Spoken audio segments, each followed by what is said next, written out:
Mazmur pasal yang ke-40 ayat ke-18. Kita sama-sama membaca ayat ini. Saya hitung sampai 3. 1, 2, 3. Aku ini sengsara dan miskin, tetapi Tuhan memperhatikan aku. Engkaulah yang menolong aku dan meluputkan aku. Ya Allahku, janganlah berlalat. Puji Tuhan. Silakan duduk kembali. Bapak Ibu dan saudaraku yang dikasihi oleh Tuhan, ini adalah bagian dari doa pemazmur. Dan doa Daud ini adalah doa yang wajar, ya. Jadi kita tahu bahwa Daud ini adalah seorang raja yang diurapi oleh Tuhan, dipakai oleh Tuhan. Dan sebagai seorang raja yang diurapi dan dipakai oleh Tuhan, dia tetap manusia biasa yang sama seperti kita, yang memiliki pergumulan sendiri. Waktu dia menjadi gembala dari domba-domba yang dia miliki tidak seberapa, dia mempunyai pergumulan, persoalan tersendiri, terutama dengan binatang-binatang liar yang berusaha untuk memangsa domba-domba peliharaannya. Dan persis ketika dia menjadi seorang prajurit dan bekerja di istana, dia menghadapi problem, masalah yang berbeda. Dan ketika dia menjadi raja, saudara dikasih oleh Tuhan, tidak serta-merta semua masalah yang dihadapi waktu dia menjadi gembala, waktu dia menjadi orang biasa sebagai prajurit itu hilang. Dia justru memiliki berbagai-bagai tantangan persoalan dalam hidup ini. Saya ingin memberitahu kepada kita, dimanapun posisi kita, masalah akan selalu ada. Ini yang perlu kita pahami bersama. Entah kita orang biasa, sedang-sedang saja, atau menjadi orang yang naik. Entah kita menjadi staf, menjadi seorang pejabat, atau menjadi puncak pimpinan dalam suatu jabatan organisasi. Sudah dikasih oleh Tuhan. Dimanapun posisi kita hari ini, semua kita pasti akan menghadapi masalah yang tentunya mungkin berbeda-beda. Tapi intinya adalah kita tidak bisa menghindari yang namanya masalah. Nah, setelah aku dikasih oleh Tuhan, Daud sebagai seorang raja mempunyai hubungan yang karib dengan Tuhan. Tetapi apakah hubungan yang karib dengan Tuhan menyebabkan kita serta-merta tidak akan mengalami masalah persoalan? Tidak. Dia mengalami banyak persoalan. Dia mengalami banyak masalah. Begitu dia naik tahta, ada banyak yang dia hadapi. Setelah dikasih oleh Tuhan. Dan ini termasuk di dalam menguji bagaimana hubungannya dengan Tuhan. Kita tahu bahwa doa-doa yang dinaikkan Daud merupakan ungkapan yang jujur dan terbuka. Dan Daud adalah orang yang digambarkan sangat-sangat terbuka sekali dengan Tuhan. Kalau dia merasa sedih, dia akan katakan, Tuhan, aku sedih. Kalau dia merasa sakit, dia katakan, aku sakit. Kalau dia berkata, Tuhan, mengapa engkau marah kepadaku? Dia berpikir seakan-akan Tuhan marah, akan ungkapkan, mengapa engkau marah? Mengapa engkau meninggalkan aku? Kalau kita membaca di Mazmur-Mazmurnya, Daud adalah orang yang bisa mengungkapkan perasaannya di dalam karya-karyanya, gubahan-gubahan Mazmur-Mazmurnya sebagai ungkapan perasaannya, apa yang dia pikir, apa yang dia rasa dalam hubungannya dengan Tuhan dan di dalam kehidupannya sehari-hari. Jadi bisa kita katakan dia mengungkapkan dengan jujur dan terbuka. Meskipun ia seorang yang beriman teguh, Daud berbicara kepada Tuhan apa adanya. Kalau kita membaca dalam kitab Mazmur, banyak tulisan-tulisannya di kitab Mazmur itu, ya.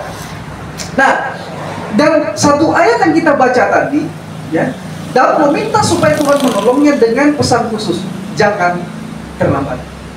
Ya. Jangan terlambat. Jadi kalau dalam keadaan darurat, kita bilang jangan terlambat. Tapi ketika Daud meminta supaya Tuhan menolong dia dengan pesan khusus, jangan terlambat, ini dia merasa bahwa dia benar-benar dalam keadaan terjepit, benar-benar di dalam keadaan dia membutuhkan pertolongan Tuhan. Aku ini sengsara, aku ini miskin, tetapi Tuhan memperhatikan aku. Engkau menolongku, Engkau menolong aku dan meluputkan aku. Berarti ada sesuatu yang membuat dia harus ditolong, ada sesuatu yang membuat dia harus diluputkan dari persoalan itu. Dan dia minta sama Tuhan supaya jangan terlambat menolongku, jangan terlambat meluputkan aku. Ya, itu yang dia minta.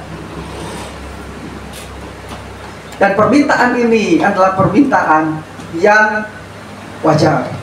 Saudara-saudara, ketika persoalan yang begitu berat seperti yang dialami Daud mungkin terjadi pada kita, apapun persoalan itu, begitu berat, penderitaan, menerpa, atau sakit yang kita rasakan, wajar jika kita takut semuanya terlambat.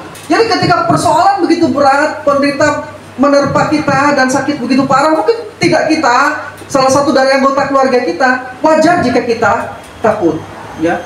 Keterlambatan menutup kemungkinan untuk perbaikan. Seperti saya jelaskan tadi, kalau sudah lambat, susah untuk diperbaiki. Keterlambatan juga memupus harapan untuk sembuh kalau orang itu sakit. Jadi misalkan ya ada penyakit-penyakit yang memang mematikan, ya, yang biasa ponis-ponis dokter jarang meleset. Misalnya penyakit kanker stadium akhir, dikasihlah dengan perkembangan cepat seperti ini, mungkin umur hanya 5 atau 10 hari. Ya, itu prediksi dari dokter. Ya. Sudah tidak dapat ditolong lagi, terlambat. Ibu, ini sudah terlambat. Bapak, ini sudah terlambat. Kalau sudah terlambat, apa yang bisa dilakukan? Tidak ada, harapan pupus. Terlambat menutup kemungkinan untuk memperbaiki. Ya. Maka apa yang dapat kita lakukan dalam hidup adalah sebaik-baiknya menjalani kehidupan ini. Saudara-saudaraku, jadi berdoa supaya Tuhan menolong kita jangan berlambat-lambat adalah doa yang panjang. Tapi pikiran manusia berbeda dengan pikiran Tuhan. Yesaya 55 ayat 8-9. Mari sama-sama kita baca. 1, 2, 3. Sebab rancanganku bukanlah rancanganmu, dan jalanmu bukanlah jalanku. Demikianlah firman Tuhan. Seperti tingginya langit dari bumi, demikianlah tingginya jalanku dari jalanmu, dan rancanganku dari rancanganmu. Dan menurut kitab Yeremia, rancangan Tuhan adalah rancangan kebaikan, rancangan Tuhan adalah rancangan damai sejahtera. Itu yang kita bicarakan kemarin ketika kita mendengarkan bahwa Tuhan itu baik, bahwasanya untuk selama-lamanya kasih setia. Rancangan Tuhan adalah rancangan yang baik.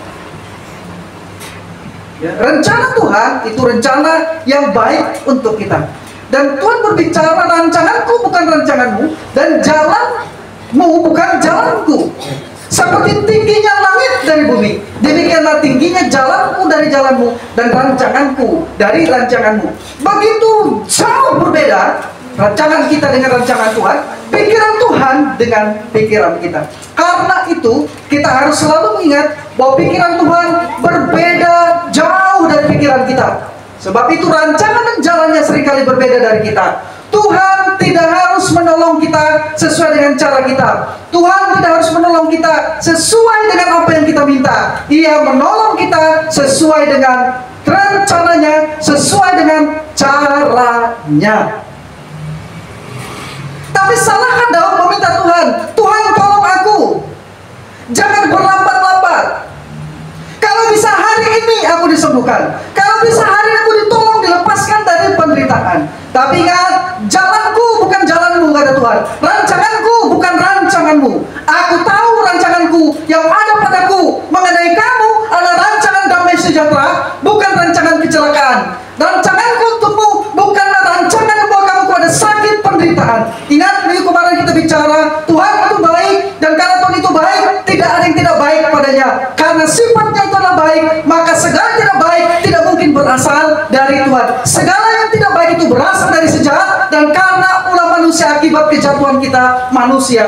Tetapi semua yang tidak baik, entah itu dari setan, entah itu karena perbuatan dan tindakan atau kesalahan kita sendiri, Tuhan bisa pakai semuanya itu untuk menggenapi rencananya yang baik itu untuk kita. Karena itu, dalam menjawab, menanti jawaban Tuhan atas doa kita, kita harus ingat bahwa pikiran Tuhan tidak sama dengan pikiran kita. Jalan Tuhan tidak sama dengan jalan kita. Dan kalau pikirannya, jalannya, rancangannya berbeda dengan kita, maka caranya menolong kita juga seringkali jauh berbeda dari apa yang kita pikirkan. Karena itu lihat yang merah ini. Apa yang menurut kita terlambat, bagi Tuhan bukan demikian.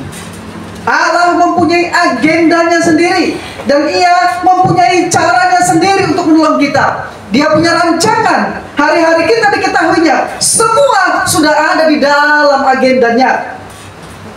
Jadi hari-hari Kronos 2 minggu yang lalu kita sudah bicara, di hari-hari Kronos ini ada waktu-waktu di mana Tuhan membuat Kairos. Entah itu menyembuhkan kita, entah itu mengangkat kita menjadi sukses. Tetapi juga ada waktu-waktu di mana kita mengalami penderitaan, mengalami kesakitan, mengalami kelemahan, mengalami kekurangan, mengalami kemiskinan. Tapi akan ada waktu-waktu, di waktu Kronos kita, Tuhan membuat Kairos. Kairos itu adalah agendanya bagi kita. Ya, untuk menolong kita tepat pada waktunya. Meskipun cara itu terkadang sepertinya tidak masuk akal.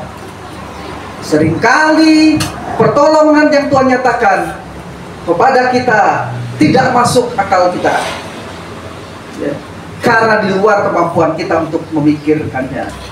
Jadi perhatikan, Tuhan menolong kita sesuai dengan caranya. Karena apa yang menurut kita terlambat, bagi Tuhan bukan demikian. Adakah contoh di dalam Alkitab yang menunjukkan bahwa bagi Tuhan tidak ada yang terlambat? Contoh yang pertama, anak muda yang disembuhkan di kota Nain. Lukas pasal 7 ayat 11 sampai 17. Kemudian Yesus pergi ke suatu kota yang bernama Nain. Murid-muridnya pergi bersama-sama dengan dia, dan juga orang banyak menyertainya berbondong-bondong.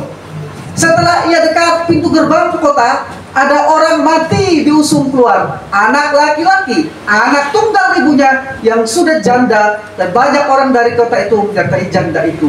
Dan ketika Tuhan melihat janda itu, tergeraklah hatinya oleh belas kasihan. Lalu ia berkata kepadanya, "Jangan menangis." Sambil menghampiri usungan itu, ia menyentuhnya, dan sedang para pengusung berhenti, ia berkata, "Hai anak muda, aku berkata kepadamu, bangkitlah." Maka bangunlah orang itu dan duduk dan mulai berkata-kata, dan Yesus menyerahkannya kepada ibunya. Semua orang itu ketakutan dan mereka memuliakan Allah sambil berkata, "Seorang nabi besar telah muncul di tengah-tengah kita, dan Allah telah melawat umatnya." Maka tersiarlah kabar tentang Yesus di seluruh Yudea dan di seluruh daerah sekitarnya. Jadi di kota Nain ada seorang janda yang anak tunggalnya meninggal. Itu artinya suaminya telah lebih dulu meninggalkan dia. Ini anak satu-satunya, anak kesayangan mungkin. Tidak disebutkan kenapa penyebab dari anak ini meninggal. Dan dalam perjalanan mengantarkan anak ini untuk dimakamkan, ada banyak orang, rombongan pemakaman bertemu dengan rombongan Yesus. Kan ini ada dua rombongan. Yesus berbondong-bondong diikuti orang, berarti satu rombongan. Dan ini orang yang sedang akan pergi ke pemakaman dalam satu rombongan. Lalu berpapasanlah mereka. Tidak ada dikatakan bahwa wanita ini pernah berdoa, pernah meminta. Tidak disebutkan sama sekali. Jadi kita tidak bisa mengarang bebas. Tapi yang pasti kalau anak ini sakit, maka orang tua ini telah berusaha untuk menolong anak ini sedemikian rupa supaya anaknya bisa disembuhkan. Bagi janda ini, semua pertolongan apapun sudah terlambat apabila diberikan karena anaknya sudah mati. Dokter terbaik apapun, fasilitas apapun, tidak ada yang bisa membuat anak satu-satunya yang dikasihnya menjadi harapan ini bangkit dari kematian. Jadi semua jenis pertolongan apapun pada saat itu, di dalam benak wanita itu terlambat sudah untuk konteks menolong anaknya yang sudah meninggal. Tapi bagi Yesus tidak ada yang terlambat. Yesus menghampiri janda itu dan berkata, "Jangan menangis." Dalam Yesus tidak ada tangisan penyesalan karena terlambat. Di dalam Tuhan tidak ada tangisan penyesalan karena terlambat. Bagi Tuhan tidak yang terlambat, semua sesuai dengan agendanya. Lalu Yesus mendatangi mayat anak muda itu dan membangkitkannya dari kematian. Di ayat 14, mujizat terjadi. Semua orang takjub dan berkata, "Allah telah melawat umatnya." Di ayat 16, jika Allah melawat kita, tidak ada yang terlambat. Kairosnya itu. Sekarang contoh yang kedua. Yesus membangkitkan Lazarus atau Lazarus dibangkitkan. Ketika Yesus tiba di Betania, Lazarus sudah dikuburkan selama 4 hari. Ada seorang yang sedang sakit namanya Lazarus. Dia tinggal di Betania, kampung Maria dan adiknya Marta. Maria ialah perempuan yang pernah meminyaki kaki Tuhan dengan minyak mur dan menyekanya dengan rambutnya. Dan Lazarus yang sakit itulah saudaranya. Kedua perempuan itu mengirim kabar kepada Yesus, "Tuhan, dia yang kau kasihi sakit." Tapi tidak ada seperti "Datanglah dan jangan terlambat." Tapi harapan mereka dengan memberitahu bahwa orang yang dia kasihi Lazarus itu sekarang sakit. Ketika Yesus mendengar kabar itu, dia berkata, penyakit itu tidak akan membawa kematian, tetapi akan menyatakan kemuliaan Allah. Sebab oleh penyakit itu anak Allah akan dimuliakan. Penyakit bukan berasal dari Allah, tapi apabila orang sakit disembuhkan dari penyakitnya, maka anak Allah itu Yesus dimuliakan. Ingat, jangan pernah mengatakan bahwa sakit itu berasal dari Allah. Tapi kalau orang sakit, orang itu disembuhkan, maka Allah dimuliakan.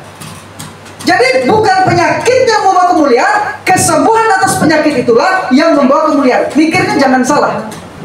Mana ada penyakit membawa kemuliaan bagi Allah? Penyakit adalah kerusakan yang terjadi pada tubuh kita. Ya. Berarti bukan berasal dari Tuhan. Tapi ketika terjadi kesembuhan, maka itu artinya oleh karena seseorang sakitnya disembuhkan, Tuhan dimuliakan. Yesus memang mengasihi Marta dan kakaknya dan Lazarus. Namun setelah didengarnya bahwa Lazarus sakit, ia apa? Ia apa? Ia sengaja tinggal 2 hari lagi tempat di mana ia berada. Jadi Yesus akhirnya tiba di Betania. Lazarus sudah dikubur selama 4 hari. Tentu saja tubuhnya sudah mulai apa? Membusuk. Jadi meskipun mungkin saja pada zaman itu diberi rempah-rempah untuk pengawetan, ya, tetapi bagaimanapun yang namanya tubuh membusuk dari dalam. Jadi secara medikal tidak ada alasan bagi Lazarus bisa hidup kembali. Kedatangan Yesus dari sudut pandang manusia, dari sudut pandang Maria dan Marta, terlambat. Dari kalimat ini, Tuhan, kata Marta, sekiranya kau ada di sini, saudaraku pasti tidak akan mati. Engkau terlambat, maka ia mati.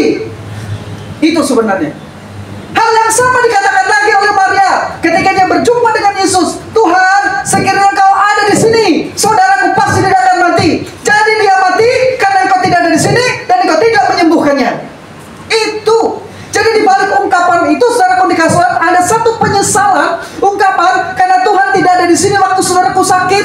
Inilah mengapa dia mati. Mereka percaya bahwa Yesus dapat menyembuhkan Lazarus yang sakit.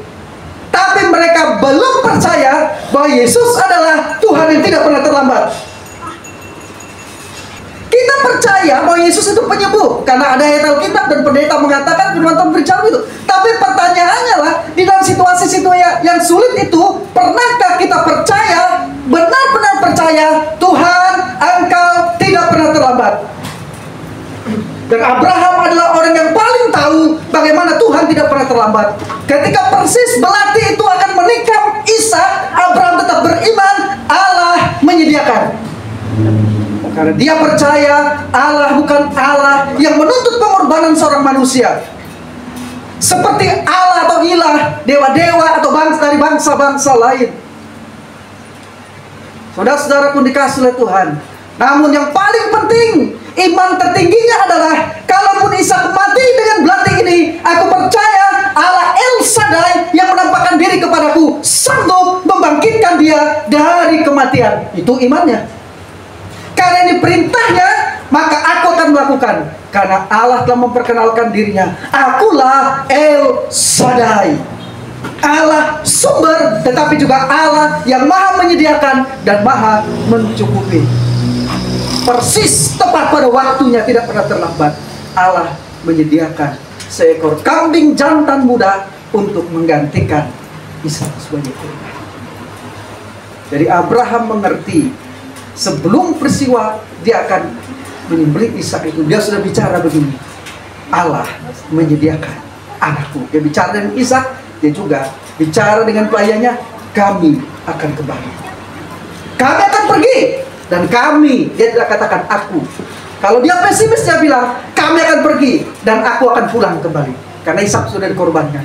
Tapi persis dia berkata, kami akan naik. Dia bilang kepada pelayan, tunggu di bawah. Dan kami, artinya dia dan Ishak akan kembali. Dan ketika anaknya, di mana kurban itu, ayah? Dia berkata, anakku, Allah menyediakan. Persis di jam-jam terakhir, dia tetap percaya Allah menyediakan. Saudaraku, ini dialami oleh Maria dan Marta. Mereka sudah menyaksikan, mendengar dan menyaksikan apa yang Tuhan Yesus telah lakukan. Tapi mereka belum memahami tidak ada yang terlambat bagi Tuhan. Karena imannya mereka berkata, kalau engkau ada di sini, dia tidak akan mati. Sama persis kedua orang ini, kakak beradik ini. Kalau Tuhan engkau ada di sini, tidak akan terjadi kematian pada saudara kami. Mereka percaya Yesus menyembuhkan dari sakit penyakit. Tapi yang belum mereka pahami, yang belum mereka mengerti adalah mereka tidak mengerti tidak ada yang terlambat bagi Tuhan. Walaupun posisi kita seperti kata pepatah, seperti telur di ujung tanduk sekalipun, bagi Tuhan tidak ada yang terlambat. Sampai di situ kita harus percaya kepada Tuhan. Amin.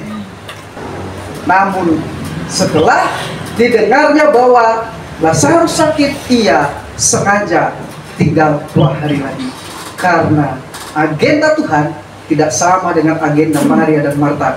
Jalan Tuhan tidak sama dengan jalan Maria dan Marta. Rencana Tuhan tidak sama dengan rencana Maria. Rencana Maria dan Marta, kirim kabar kepada Tuhan, Lazarus sakit, Tuhan datang, Tuhan sembuhkan. Entah komat kamit atau tumpang tangan tidak jadi masalah. Yang penting Tuhan datang dan sembuhkan. Tapi Tuhan dengan sengaja tahu ini yang akan aku lakukan, membiarkan Lazarus mati dan 4 hari berada di dalam kubur itu.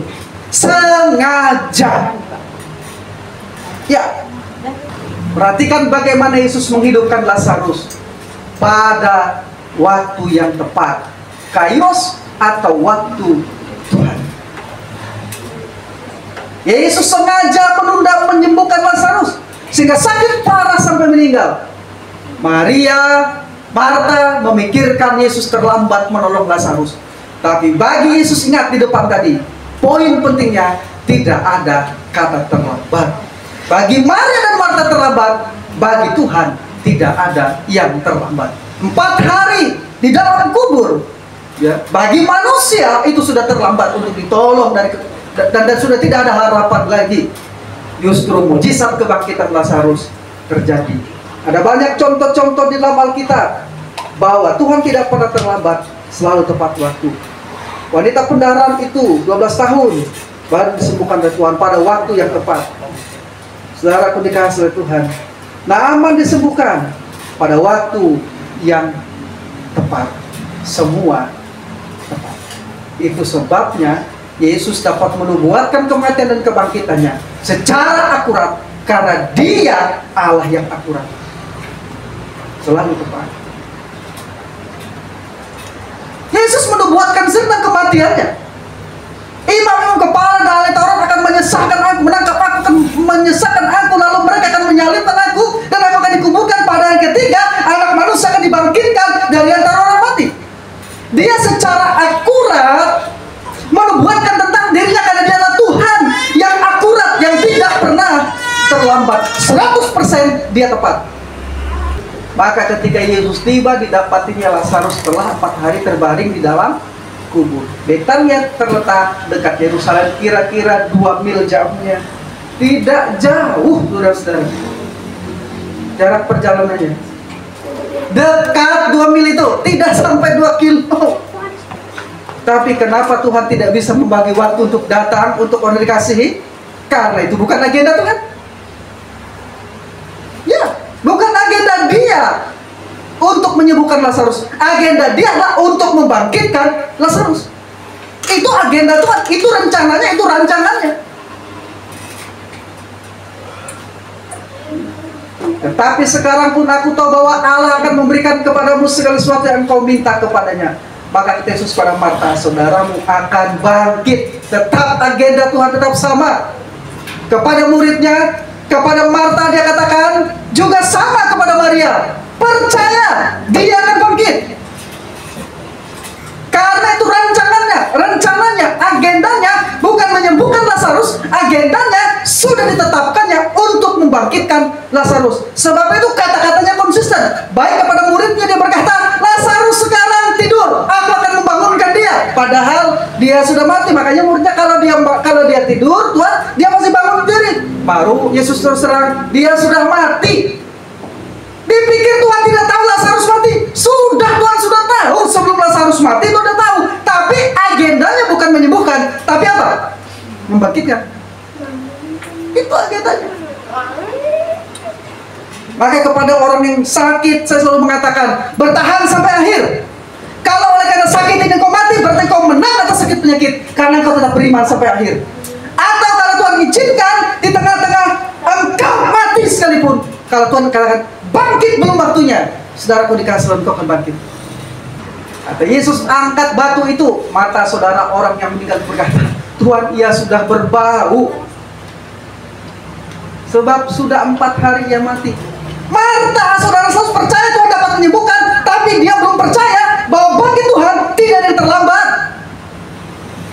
Ketika Tuhan hendak bertindak, mereka berusaha untuk menghalangi. Bukankah sudah ku beritahu, engkau percaya engkau akan melihat kemuliaan? Marta pikir semua orang akan dibangkitkan nanti di akhir zaman. Yesus tidak bicara tentang kebangkitan di akhir zaman, tapi kebangkitan Lazarus itu hari ini kamu akan lihat. Dan sesudah berkata demikian, berserulah ia Yesus dengan suara keras, Lazarus, mari keluar. Orang yang sudah mati tidak bisa mendengar suara Tuhan. Dia keluar, kaki dan tangan masih terikat dengan kain kafan dan mukanya tertutup dengan kain. Tapi dia mendengar suara Yesus, dia keluar, dia bangkit. Saudara-saudara yang dikasihi oleh Tuhan, dalam Pengkhotbah pasal 3 2 minggu yang lalu kita diberitahu bahwa ada pewaktuan atau dinamika dalam kehidupan ini. Ada waktu menangis, ada waktu tertawa, ada waktu sakit, ada waktu disembuhkan. Di waktu-waktu kronos, detik, menit, jam, hari, minggu, bulan dan tahun, akan ada momentum-momentum, entah di 1 detik, entah di menit tertentu, entah di minggu, hari, minggu, bulan, dan kapan itu, di tahun yang mana. Di waktu-waktu kronos ini selalu mengharapkan kairos dari Tuhan. Artinya tidak selamanya yang sakit itu sakit. Tuhan tidak pernah merancangkan kita untuk menderita terus-menerus. Kita kekurangan hari ini, Tuhan tidak pernah merancangkan kita kekurangan. Pasti Dia akan membawa kita hidup di dalam anugerah berkat-Nya. Kita tidak akan pernah kekurangan terus-menerus. Percaya pada Tuhan. Jadi jika kita sakit, Tuhan tidak pernah menginginkan kita sakit terus-menerus. Ada saatnya kita akan bahagia, kita akan diberkati, dan kita akan mengalami kesehatan. Itu dimaksud dengan indah pada waktunya, dan Tuhan yang membuatnya indah. Namun saudaraku dikasihi oleh Tuhan, Tuhan yang membuat indah ini adalah Tuhan yang membuatnya pada waktunya. Menurut apa? Agendanya. Yang berbeda dengan agenda kita. Di depan tadi, jangan terlambat Tuhan. Bagi Daud yang terlambat, bagi Tuhan tidak terlambat. Bagi Maria dan Marta Yesus terlambat, tapi bagi Yesus Dia tidak pernah terlambat. Mungkin bagi orang lain akan terlambat untuk menolong Abraham dan memberikan satu kurban pengganti, tapi Allah selalu tepat waktu. Kita menyebutnya sebagai waktu Tuhan, agenda Tuhan itu. Jadi mungkin kita menghendaki sukses hari ini, kalau Tuhan bilang belum, kita akan belum. Tapi jangan pernah kita berputus asa. Mungkin kita menghendaki sembuh sekarang, tapi Tuhan bilang, tunggu, itu bukan agendaku hari ini, bukan agendaku minggu ini, bukan agendaku bulan ini. Ini agendaku. Kapan? Kita belum pernah tahu. Yang ada di pihak kita, jangan putus asa, jangan menyerah, jangan pernah berhenti berpengharapan. Kalau kita sakit, atau ada di keluarga kita yang sakit, saudara dikasih Tuhan, janda itu anaknya lah yang mati, tapi dia memiliki pergumulan, Tuhan menolong dia. Mungkin saja yang sakit bukan kita, tapi kita punya bergumul untuk orang tua kita, untuk keluarga kita, untuk keponakan kita yang sakit, yang kita melihat begitu menderita. Saudara-saudaraku dikasihi Tuhan, minta kepada Tuhan, minta pertolongan kepada Tuhan. Jangan pernah putus asa, jangan pernah menyerah, jangan pernah berhenti berharap, jangan pernah berhenti untuk percaya. Terus percaya, karena bisa saja Tuhan menghendaki Anda sukses, Anda sembuh, dan Anda naik ke tingkat selanjutnya besok atau hari ini. Kita tidak pernah tahu, karena agenda kita tidak sama dengan agenda Tuhan. Waktu Tuhan kadang merupakan rahasia ilahi bagi kita. Waktu Tuhan ini disebut kairos atau momentum di waktu-waktu Kronos. Akhirnya, saudaraku dikasihi Tuhan, mungkin kita juga percaya akan kesembuhan dan mujizat Tuhan karena kita sering mendengarnya, tapi tidak cukup percaya saja. Apakah kita juga percaya bahwa Dia tidak pernah terlambat? Jika kita bertanya, kenapa aku belum disembuhkan hari ini? Berarti kita masih belum percaya bahwa Dia punya waktu yang tepat. Aku percaya Tuhan Engkau menyembuhkanku, dan Engkau selalu tepat pada waktunya. Tidak ada yang terlambat. Dokter mungkin sudah angkat tangan. Dokter mungkin memberi vonis usia hanya tinggal beberapa hari lagi. Sebab mungkin sudah sedemikian parah dan dalam pikiran kita sudah terlambat. Terlambat untuk ditolong, terlambat untuk ditangani, terlambat untuk mengalami kesembuhan. Tapi percayalah, bagi Tuhan tidak ada yang terlambat. Disinilah nilai kemuliaan dari sebuah mujizat. Ketika keadaan sudah sedemikian terlambat dari sudut pandang kita, Tuhan bekerja pada waktu yang tepat. Inilah mujizat. Jadi bagi Tuhan tidak ada yang terlambat, sekalipun dari sudut pandang kita mungkin terlambat. Apa yang menjadi bagian kita? Satu, tetap percaya. Dua, jangan pernah berhenti berharap. Teruslah berharap. Dan yang ketiga, percaya bahwa Tuhan tidak pernah. Dia selalu tepat.